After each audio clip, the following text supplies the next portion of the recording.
Welcome back to That's a Freebie. I am going to start the show with a make me laugh question. This question was donated, is the word I was going to say.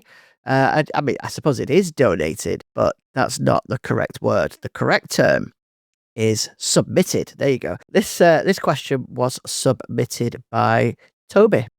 Toby says, why don't scientists trust atoms?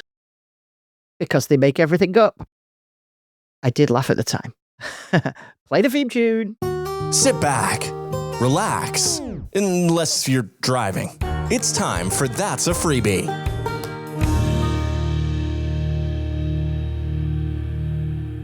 So let's start with a little bit of an update on my daughter's school life. As you are all aware by now, we've been having some troubles with her school allocation as to whether she should be going to the school she's been allocated versus whether she should be going to a specialist school. There's been lots of things happening, one of which is that she's been spending some time at the allocated high school to see how she goes. She had a bit of difficulty on her first 2 half days, and then she spent a full day at the high school, and she absolutely nailed it. Like, she really enjoyed it. The teacher assigned to her said she had a great day, and she was super chatty, which was a great sign, because that's her problem, essentially, is that she usually goes really into herself and doesn't speak, doesn't interact with other people. But on this day, she was there with other people that she knows, so people from her current school, and I think that made a huge difference for her. She did a reading assessment, and get this, she scored way higher than anyone had expected, way better than the impression that the school had been left with. So that might leave you thinking, because it did us, what happens next? Well, she's got a few days of summer school coming up, but honestly, it's looking like she might be able to cope fine. More than fine, actually.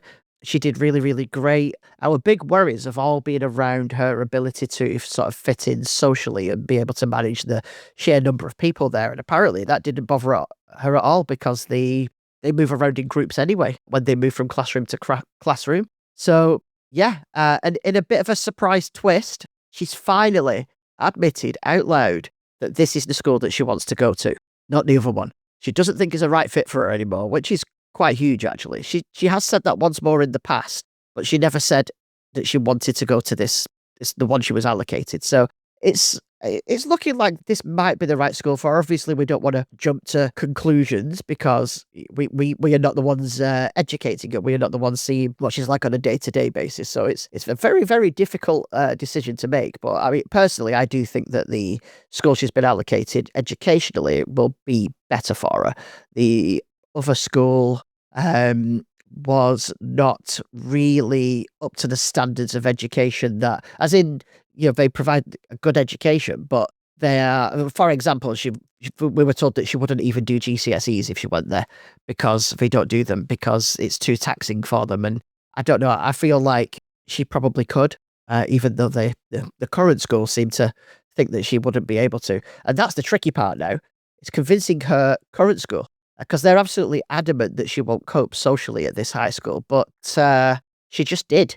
And granted, yes, it was just one day, but with her, usually once she's conquered something, it's usually sort of filed in her brain as not a problem anymore, and she just moves on. And that whole concept of, one day can make a huge difference, or, one day isn't enough, has kind of really sat with me over the last few weeks. Like, from the school's point of view, maybe they do want to see patterns, data, a proven track record, something repeatable that they can measure, but sometimes one good day is just the thing that's needed, especially for a kid who's had to work harder than most to get to that point. For her, one good day can kind of just be like a proof of concept. It can be the moment the switch flips for, I'm not sure if I can actually do this, to like being confident and getting momentum. And for her, that day was huge. Not because everything was perfect, but because she showed up, she handled it, and she came out thinking, yeah, I like that. She was extremely excited when she came out. And sometimes people do forget that all it takes is one win, one experience that reframes how someone sees themselves. And when that happens, it deserves more than a shrug and a let's wait and see. It deserves credit, especially when the person in the center of it has already been looking back at the day and saying, well, that actually wasn't so bad. So yeah, maybe just this one day in her world is what's needed to push her over the edge to be able to cope with it more in the future. That's certainly what she's done in the past. It might have been an absolute game changer, but we just have to wait and see now if everybody else around her catches up. Let's switch gears a little bit. So I started watching a new show. It's called Blindspot. It's only available on the Channel 5 app, which is not a great app. Mostly, it's just ads, right? So I was recommended this show by someone. I can't remember who. It's a show from like in 2015, but it's got 5 seasons of like 20 episodes per season. Nice long show. But yeah, I opened up the app and it starts with 3 30-second ads. It's fine. It's tolerable. During the second ad, I noticed that there's a little X in the corner and I was like, yes, a skip button. Nope. I tapped it. The whole video shut down. It just quit. I was like, ah. So I hit play again and it added 2 more ads to punish me for closing the ads down. So now I'm sitting through 5 30-second ads before the episode even starts. And if that wasn't enough punishment, the show has 3 more ad breaks during the episode. Each has 2 more 30-second ads. That's 11 ads for 1 episode of a TV show. Right, I get it. Ads bring more revenue than subscriptions, especially with a broadcaster like Channel 5, which is funded quite specifically by ads. And they're not allowed to take subscriptions, so you can't even pay. I would love to pay to remove the ads. I want to pay. I'm not planning to use the app beyond this 1 show.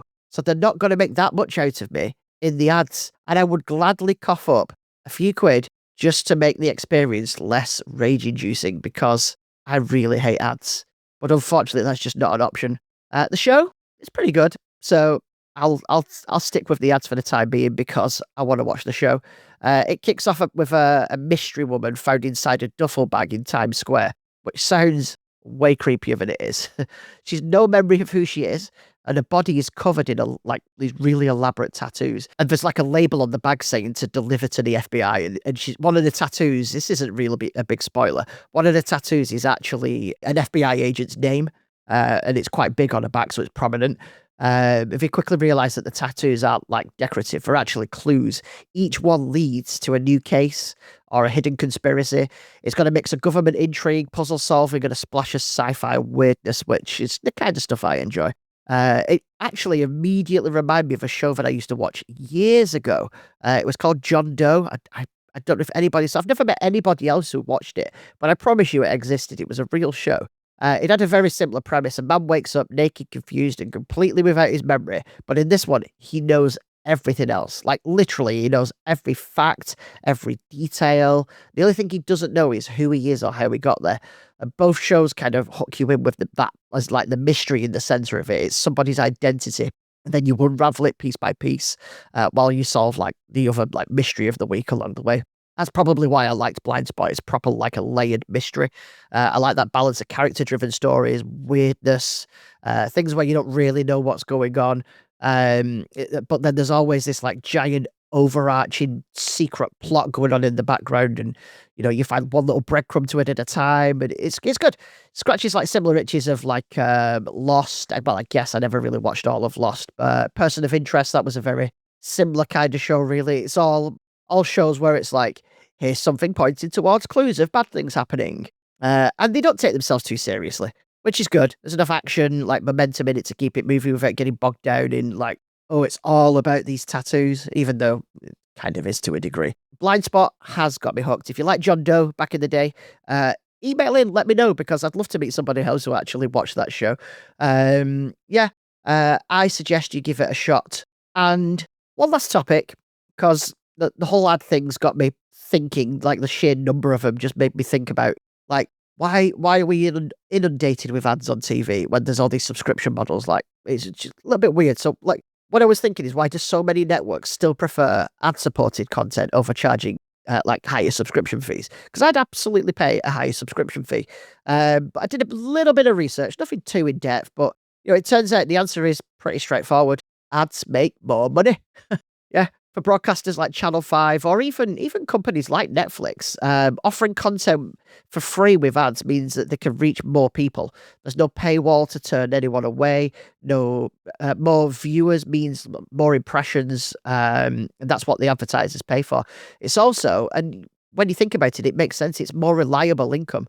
Like, subscriptions go up and down as people cancel one streaming service to go to another streaming service, because that's what people do. People sign up, they binge a show, and they cancel the next month. But advertisers sign up for entire campaigns. They budget months in advance, and it's consistent. And then there's like the audience side of it as well. So plenty of us will pay a small fee to skip ads, and the reality is that many people won't. Or can't. There are people that can't. People are used to getting TV for free, especially from like traditional TV channels, like Channel 5, for example. And that's why they offer free streaming with ads. Most users can't accept it. That wasn't right. Sorry, I've got some on my teeth. And most users just accept it, even though, like me, they're silently raging inside. So yeah, from a business point of view, it makes more sense to cram in ads and keep them like the barrier to entry really, really low. It's not about making the experience pleasant. It's about making it profitable, because don't make it profitable. Don't make it profitable. No one's gonna. They're not gonna be able to keep it going, are they? Could not get my words out then. Still, if you ever change their mind, I am more than happy to pay to remove those ads. I'll be first in line on any TV app, any streaming service. I hate the ads. I hate them. I have an Ask Diggy question this week. This week's Ask Diggy question comes from Tracy in Woking. And Tracy asks, would you rather be a bird or a fish? I don't know where that question came from, but I actually have an answer. I think I would rather be a bird. Now, even though I'm afraid of heights, because I guess as a bird, I'm probably going to be, less afraid of heights, because I'll be spending more time high up doing the whole flying thing. And I'll also be a little bit better on my feet, because the reason I'm afraid of heights is I'm the person who's likely to stand on the edge of a wall looking over and just slip for no apparent reason, even though I didn't move. That is totally a thing that I would do. But yeah, I think I'd rather be a bird. I don't know why. Something about being stuck under the sea with a load of other fish doesn't sound very appealing to me. In fact, it sounds very claustrophobic. In fact, there is a name for that, isn't there? Is it thalassophobic? Now, I don't think I am that, because I've been underwater, but I suppose open water is the actual fear, isn't it? But again, as a fish, probably wouldn't experience it as much. But no, I think I'd rather be a bird. I feel like I'd rather not be wet all the time. Although, when you think about it, does a fish even know it's wet?